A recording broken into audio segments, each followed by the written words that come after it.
পায়ের নিচে বৃষ্টির জলে তারা ভিজছে, অথচ কেন্দ্রে বিজেপি সরকার সেই কথা না ভেবে, তাদের চিন্তা ভাবনা না করে আমাদের বিশেষ করে পশ্চিমবঙ্গের খেটে খেটে গরিব মানুষ, দিন মজুর যারা নদীতে মাছ কাঁকড়া ধরে খায়, বাঘের মুখে কুমিরের ভয়ে তারা না করে জঙ্গলে নদীতে জীবিকা নির্বাহ করছে, কিন্তু সেই সমস্ত মানুষদের কথা কেন্দ্রের বিজেপি সরকার ভাবছে না।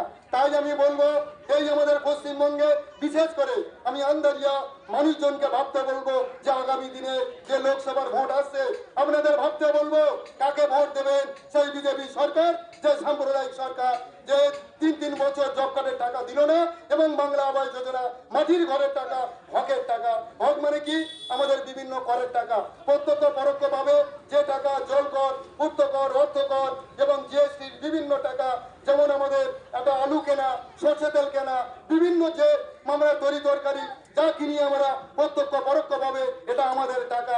সেই টাকা রাজ্য সরকার থেকে কেন্দ্র সরকার যায়, কেন্দ্র সরকার সিস্টেমেটিক সেই টাকাটা আবার রাজ্যে দেয়, রাজ্য দেয় জেলা দেয় ব্লক দেয় আবার পঞ্চায়েত প্রধান তার মেম্বারের হাত ধরে সেই টাকা ব্যয় করা হয়। সেই টাকা প্রত্যেক খেটে খেটে গরিব মানুষের হাতে যায়, কিন্তু কেন্দ্র সরকার দীর্ঘ 3 বছর সেই টাকা আটকে রেখেছে, সেই টাকা দিচ্ছে না। সেই টাকার প্রতিবাদে আজকের আমরা পথে নেমেছি।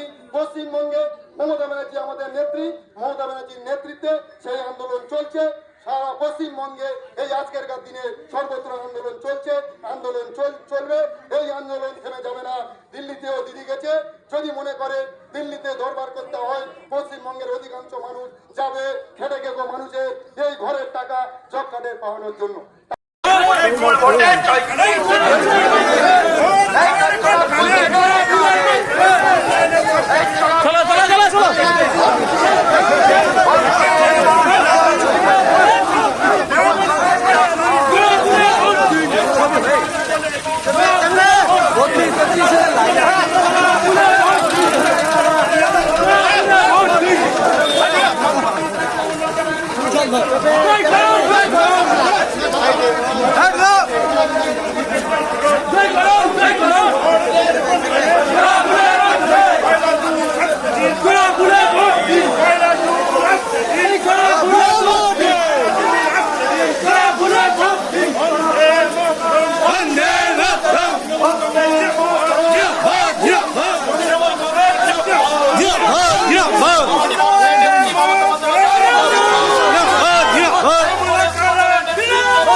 লোকসভা নির্বাচনে প্রতিমা মণ্ডলকে হাতের উপর করছে, প্রতিমা মণ্ডলকে বিপুল ভোটে জয় করুন।